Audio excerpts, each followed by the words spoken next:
Hari Santri negatif di Maulana Abdul. Ya. Lanjut kegiatan yang lain. Tadi juga sebelum kita melaksanakan pengajian ini ada santunan di tempat ini juga, yatim piatu dan yasinan oleh Bapak Ustadz Bayaki dan kami masih Bapak Kosek. Kata pepatah mengatakan kalau tidak kenal maka tak sayang. Betul ya? Kalau dulu kita pacaran juga kenalan dulu ya. Dalam pacaran kan atas perkenalannya, mudah-mudahan kita selalu kompak.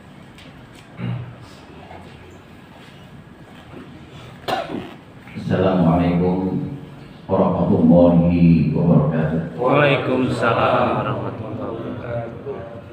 Bismillahirrahmanirrahim. Alhamdulillahirabbil alamin. Wassalatu wassalamu ala asyrofil anbiya'i wal mursalin Sayyidina Muhammadin wa ala alihi wa ashabihi ajma'in. Amma ba'du. Yang saya hormati Bapak Kapolsek Metro Pancoran serta jajaran. Saya hormati Bapak Kapolsek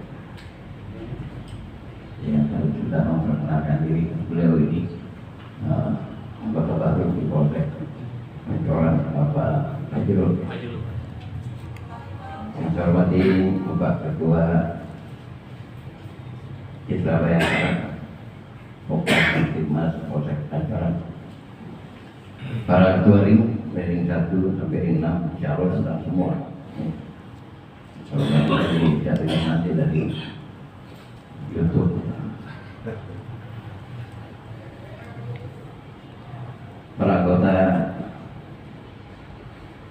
kita barang Bayangkara yang saya muliakan, alhamdulillah yang diizin Allah malam ini kita sama-sama dapat hadir di mushola At-Thayyibah dalam rangka kita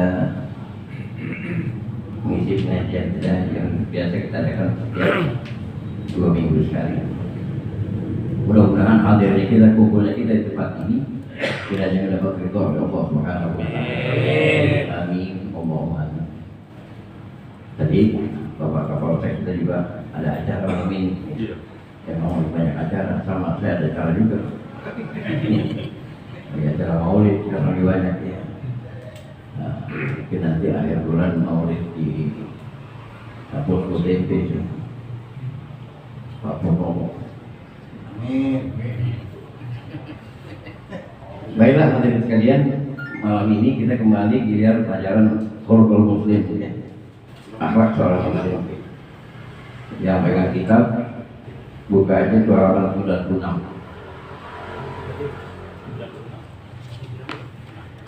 Menunaikan amanat dan menjauhi khianat.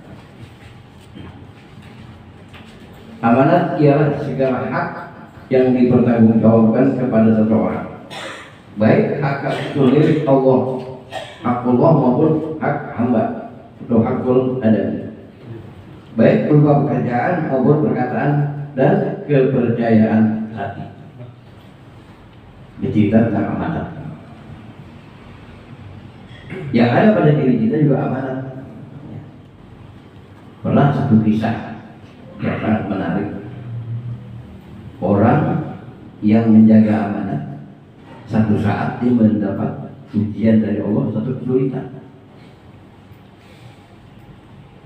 3 orang ini berdoa sekaligus menyampaikan pekerjaan yang dia lakukan, yang setulus-tulusnya dia menjaga amanat, yang akhirnya musibah itu teratasi. Ada 3 orang sedang jalan di hutan, tiba-tiba hujan turun, angin kencang. Akhirnya mereka berteduh di mana? Berteduh di gua. Karena hujan sangat deras dan anginnya kencang, akhirnya dari atas ada batu yang tergelincir, jatuh ke bawah, tepat di mulut gua, nutupin gua. Didorong bertiga, nggak kuat. Yang akhirnya mereka berunding tidak. Masing-masing yang pernah melakukan tentang penjagaan amanat pada dirinya. Jika itu memang penilaian Allah perbuatan yang baik, baru mereka minta agar ditolong, batu ini digeser. Mulai bicara yang pertama. Yang pertama bicara, ya Allah, saya ini seorang yang sebagai kuli penggerak susu dari sapi, dari kuli. Tapi hasilnya upahnya dikasih susu. Susu itu nanti dijual. Di situ dapat uang. Nah, cuma dia setiap selesai memerah susu, sebelum dia jual, diberikan dulu kepada ibunya. Sementara anak dan istrinya sudah menanti, bahkan merengek minta susu, tidak diberikan karena belum diberikan pada ibunya. Namun saat itu ibunya tidur, ditunggu sampai bangun. Coba, kalau kita paling kita tutupin mangkok, kita tulisin, Bu, susu di bawah mangkok, di bawah baskom, dan gitu. Ditunggu sampai ibunya bangun. Setelah ibunya bangun, diserahkan itu susu. Ibunya terima, kemudian dengan kegembiraan dan mendoakan. Baru sisanya diberikan kepada istri dan anaknya. Dan masih ada sisanya lagi, baru dijual. Ya Allah, ini aku lakukan semata-mata menjaga amanat, dan aku tanggung jawab terhadap ibuku yang sudah ada lagi yang memberikan nafkah. Jika penilaianmu baik apa yang aku lakukan, tolonglah aku singkirkan batu ini. Bergerak Pak, cuma baru masuk tangan doang, tarak belum. Yang satu ngomong lagi, sekarang giliran Anda dia. Apa katanya? Ya Allah, saya ini seorang pengusaha. Dia mempunyai banyak anak buah, ya? Punya anak buah. Dari sekian anak buah, ada anak buahnya yang nggak nerima kalau dikasih gaji. Kalau kita kira anak buah digaji nggak mau, tapi dia tahu apapun jadinya itu memang hak dia. Walaupun dia nggak mau terima, disimpan. Nanti kalau udah banyak, dia niat mau serahkan kepada karyawannya itu. Ternyata udah banyak, belum juga diminta, diberikan kebun sebidang tanah. Ada lagi, berkembang lagi, diberikan hewan, sapi, ternak dan sebagainya. Nah, begitu dapat masa kurang lebih 10 tahun, si karyawannya datang menanya gajinya. 10 tahun. Tuan, mana gaji saya yang saya selama saya kerja yang belum saya ambil? Apa kata majikannya? Ayo ikut saya. Itu di sana sebidang tanah, berikut tanaman pohon, termasuk juga binatang, ternak sapi dan kambing, itu milik kamu. Nggak percaya, ya ditanya, Tuhan jangan bercanda. Enggak. Itu emang uang kamu yang kamu nggak ambil. Aku kembangkan mulai beliin tanah, dari tanaman itu ada buahnya dijual sehingga dapat bisa beli hewan ternak. Ya alhamdulillah karyawannya ngomong, ya Allah, itu yang aku lakukan semata-mata aku menjaga amanah. Jika memang penilaianmu itu adalah perbuatanku yang positif, tolonglah digeser batu ini. Geser. Baru muat kepala, badan belum. Tinggal yang satu, ya. Yang satu saya nggak tahu, mungkin orang Jawa ya kali ini.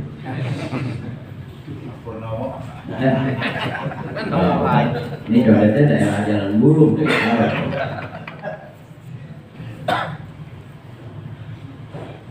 Di apa nih ya Allah? Aku pernah jatuh cinta dengan sepupuku. Ini urusan yang enak ini. Dan sepupuku itu minta aku adakan uang 100 dirham. Anak laki, cewek mau, tapi syaratnya cariin duit. Wah, belum berbalik dia, cariin duit. Dapat. Begitu uang dapat, hasil kerjanya dia diantar, diberikan kepada si gadis yang sepupunya itu. Saat aku berikan, dia menerima. Saat itu aku berada di antara kedua belah kakinya. Kenapa? Dia udah pasrah. Yang diminta dikasih, gitu.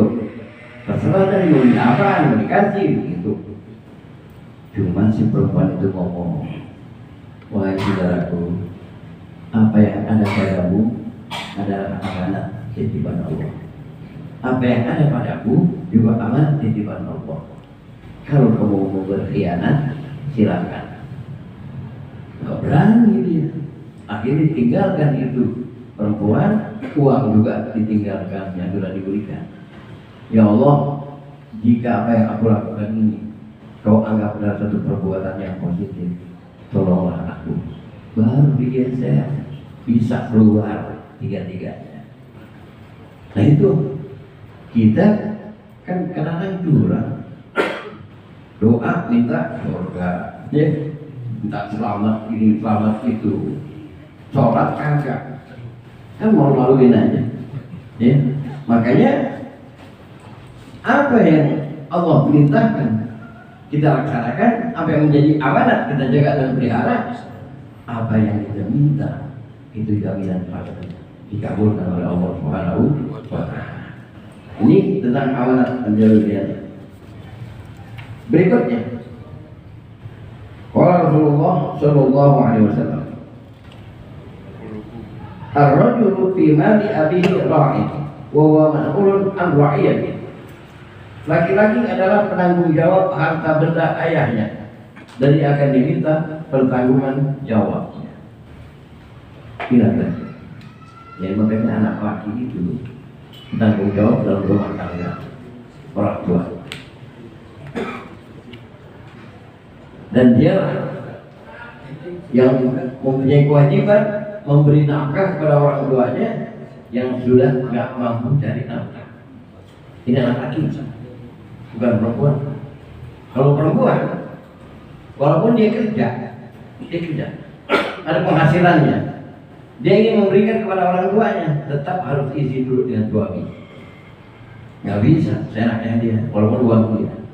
Itu posisi suami. Dia adalah amanat Allah nih, si istri amanat Allah yang diletakkan di pundak suami. Jadi apapun yang dilakukan kalau bertentangan dengan apa yang ditetapkan oleh Allah, maka suami bertanggung jawab. Makanya suami punya hak untuk mencegah ataupun memerintah sesuatu asal tidak bertentangan dengan syariat Islam. Ya orang perempuan. Makanya Pak, sampai yang dikatakan ayyuma imra'atin matat wa zawjuha an aratin dakhala jannah. Orang perempuan kalau dia meninggal, suaminya rela setelah dia melaksanakan sholat 5 waktu dan puasa Ramadan, jaminan pasti dia akan masuk ke surganya Allah Subhanahu wa Ta'ala. Paling gampang orang perempuan, paling gampang. Yang kedua, idza sholatil mar'atu khamsaha. Jika seorang wanita ini sholat 5 waktu, wa shamat syahraha, puasa Ramadan, wa ata'at zawjaha, patuh pada suami, taat pada suami, selama tidak bertentangan dengan syariat Islam, wa hafizat farjaha, menjaga kehormatannya. Ilalah Allah persilahkan kepada wanita tersebut, udkhulil jannata min ayyi abwabin syi'ti. Silakan masuk ke surga, kau tahu melalui pintu mana saja yang kamu suka. Ini orang perempuan. Tapi justru Rasulullah terheran-heran saat beliau mi'raj. Apa kata Nabi? Uridun nara fa idza hiya mamlu'atun bin nisa. Aku diperlihatkan neraka isinya kebanyakan orang perempuan, orang laki nggak sedikit. Gimana kayak gitu? Neraka isinya kebanyakan perempuan, tapi orang laki nggak sedikit.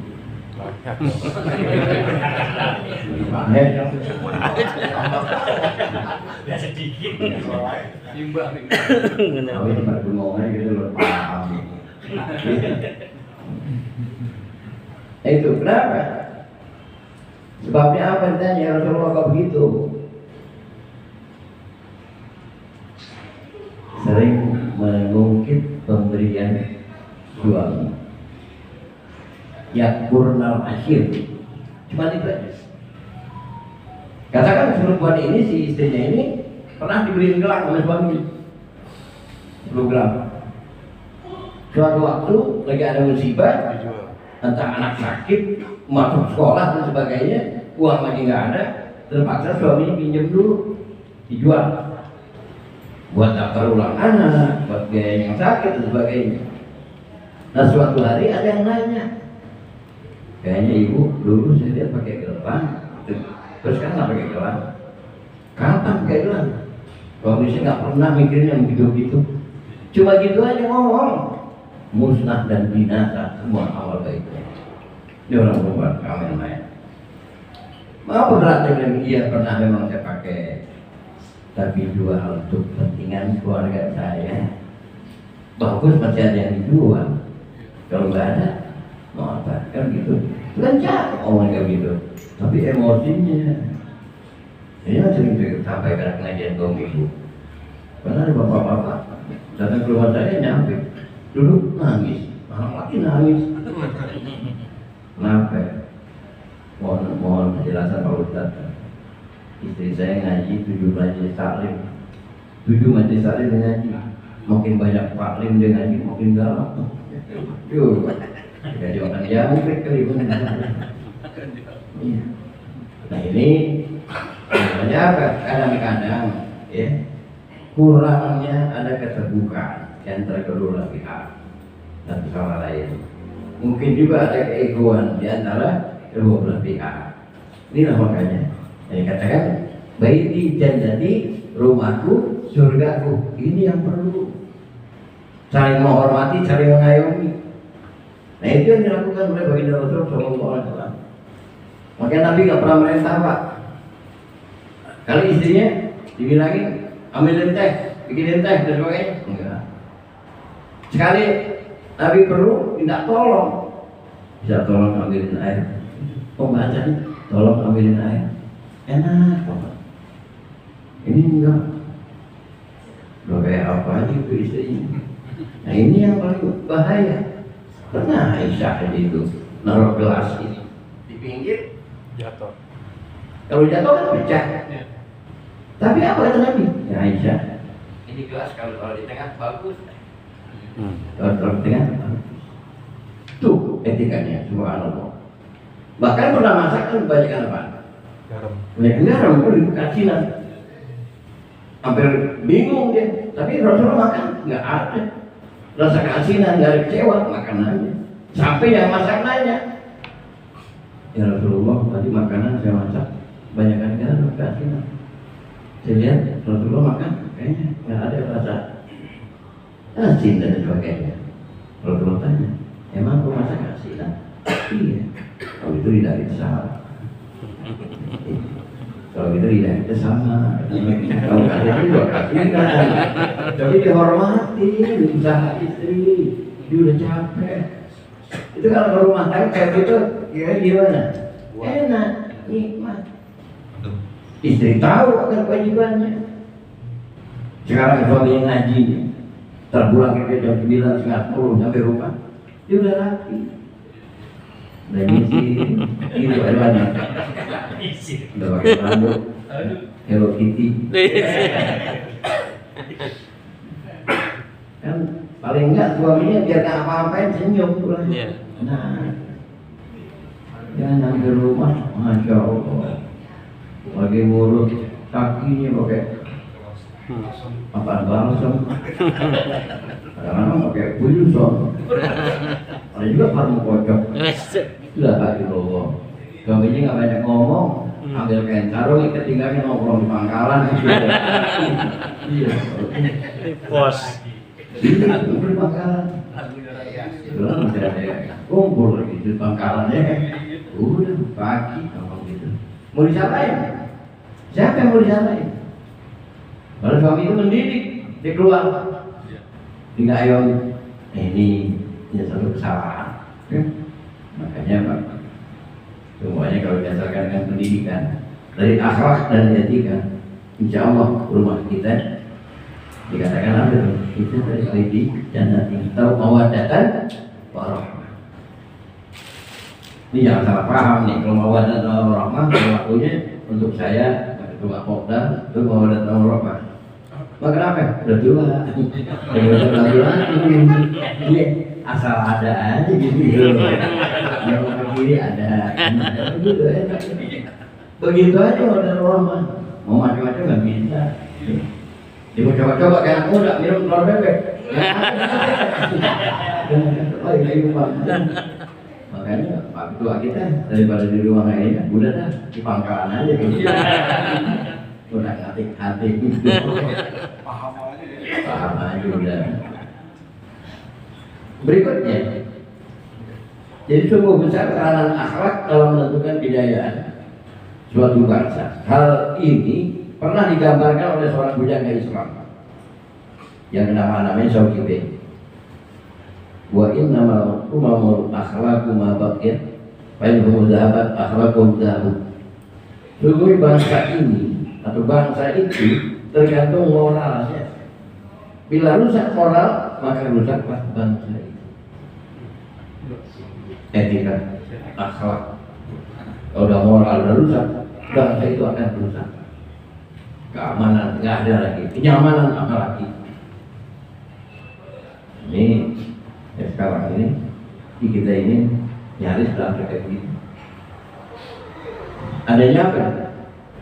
Geng-geng motor, ya, kelompok-kelompok. Ini kalau kita yang di dekat apa tuh di bawah Aqua, Kapan? di situ orang banyak pada nongkrong aja. Dari mana? Wallahualam.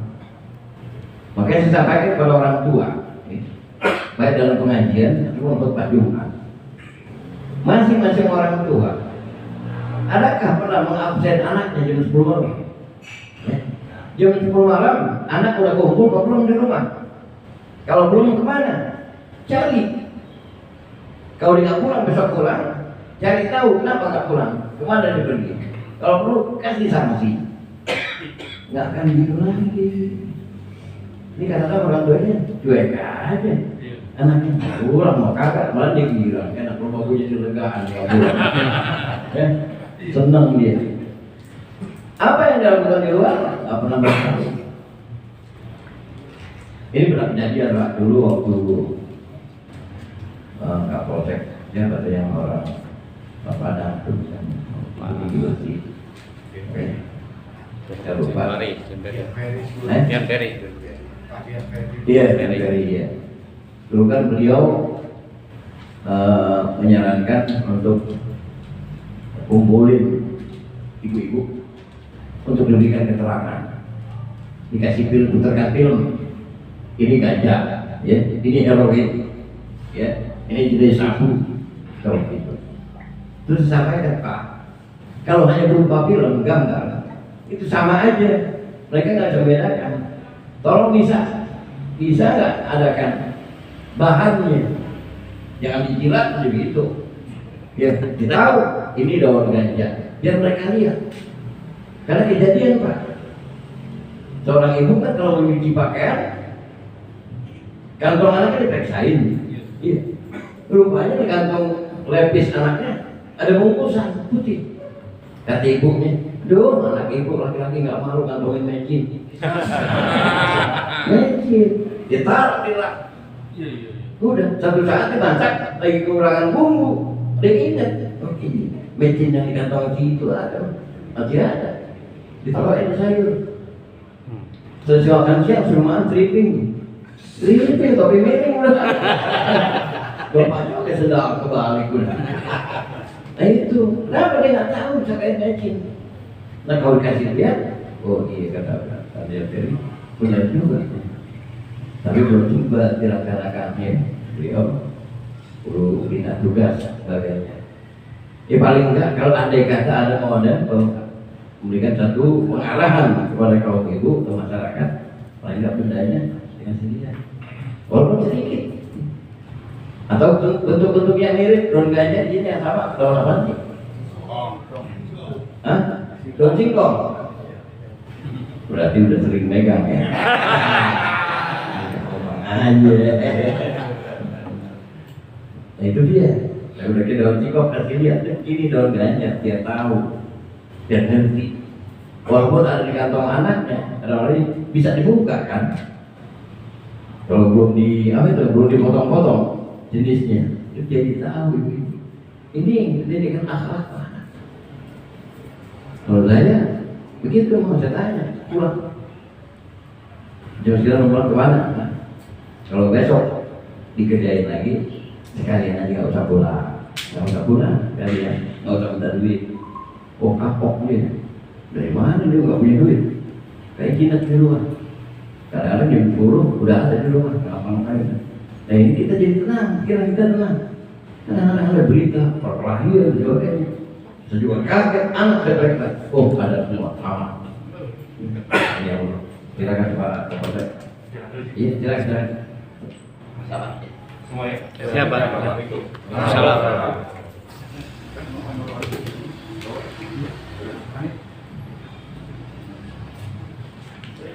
Baik, ya seperti yang Pak Kapolres. Dan selamat tadi juga. Amin. Itu, silakan. Boleh mau nanya? Ada pertanyaan? Silakan.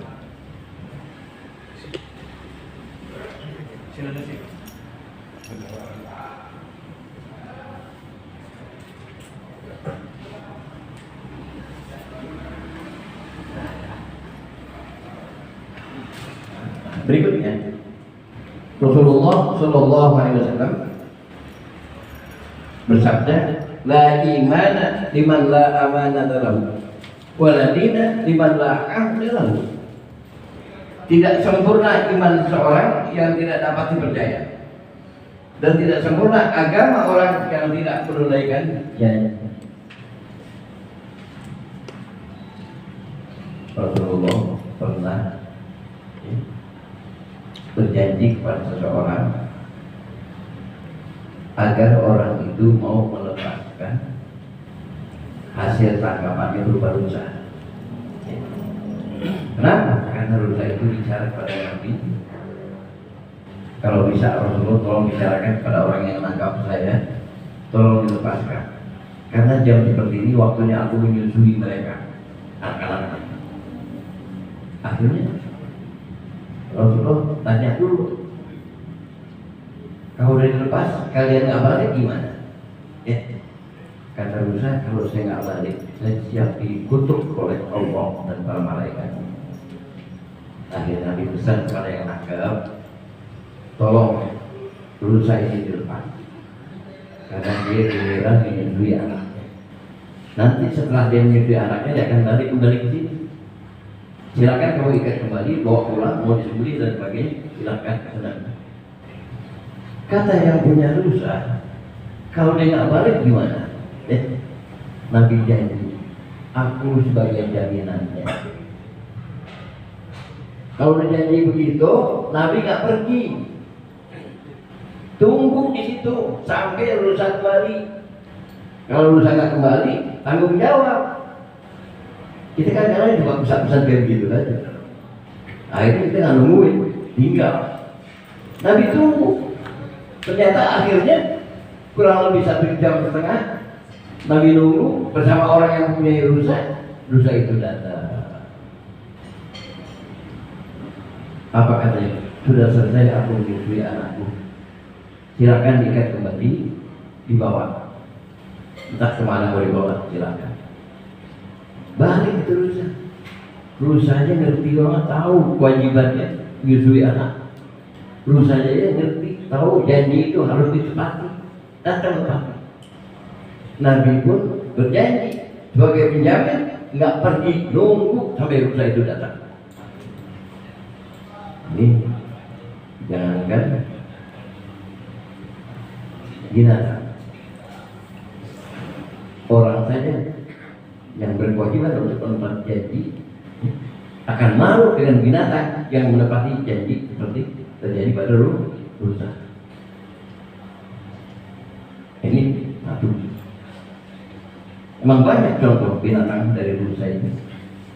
Makanya di Taman Makam Pahlawan ada rusa itu, termasuk di komplek BIN. BIN itu di dalam tengah-tengah ada banyak rusa.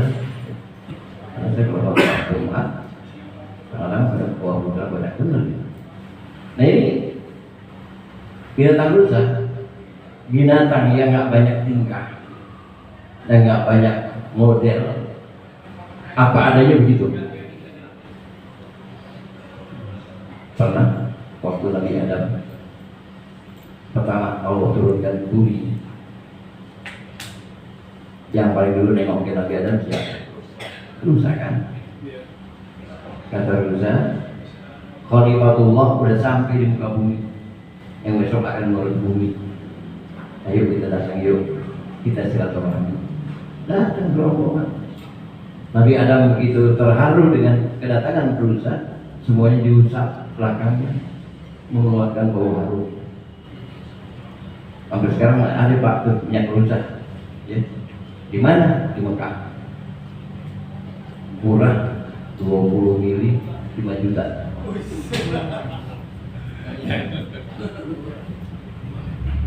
Kalau Pak Naryo pakai itu, nggak kemana-mana gini. Kerja ikut, mana ikut? Harum itu, minyak rusa. Nah itu satu, tulus ikhlas. Setelah rombongan itu balik ke habitatnya, yang lain ada, lihat, nanya, kamu dari mana?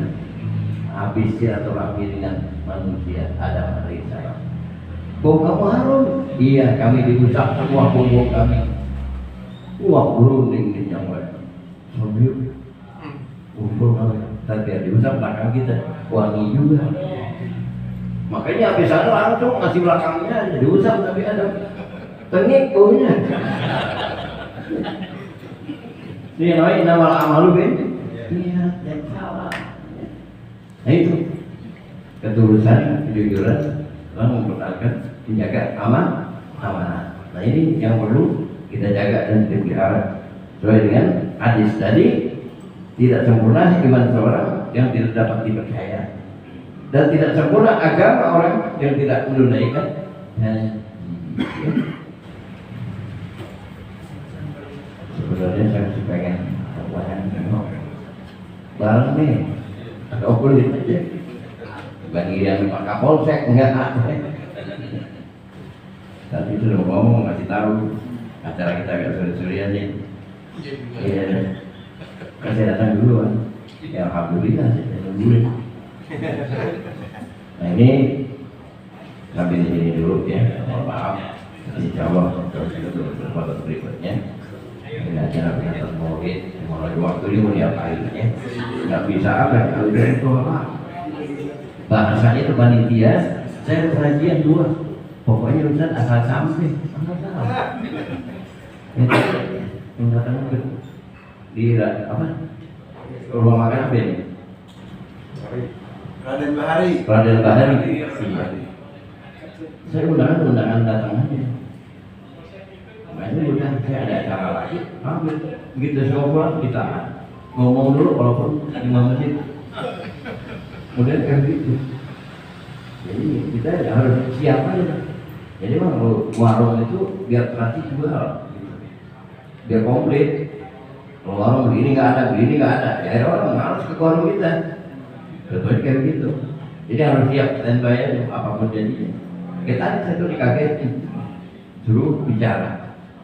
Depan ini yang terwahid semuanya itu anggota-anggota dari PKS. Baiklah Bapak hadirin sekalian, ya mudah-mudahan nanti kita bisa manfaat. bermanfaat.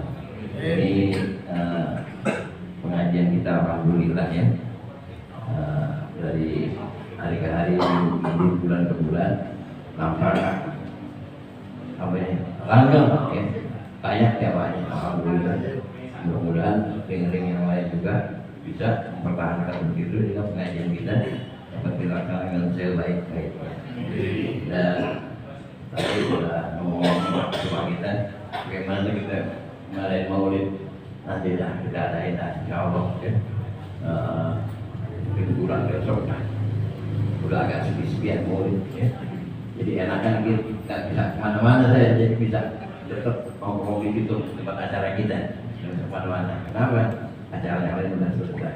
Ini kalau gini belum bisa nih. Sekali lagi, saya mohon maaf yang seluas-luasnya. Assalamualaikum warahmatullahi wabarakatuh. Waalaikumsalam.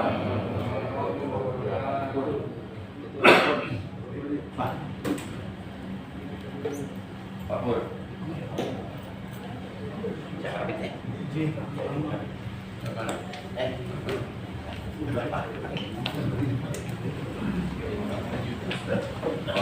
Iya.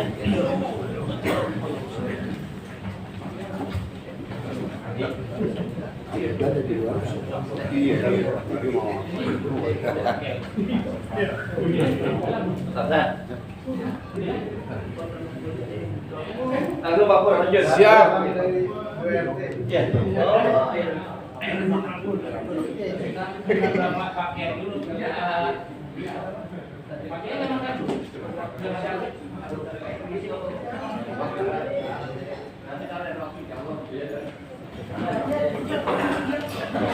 Dimati.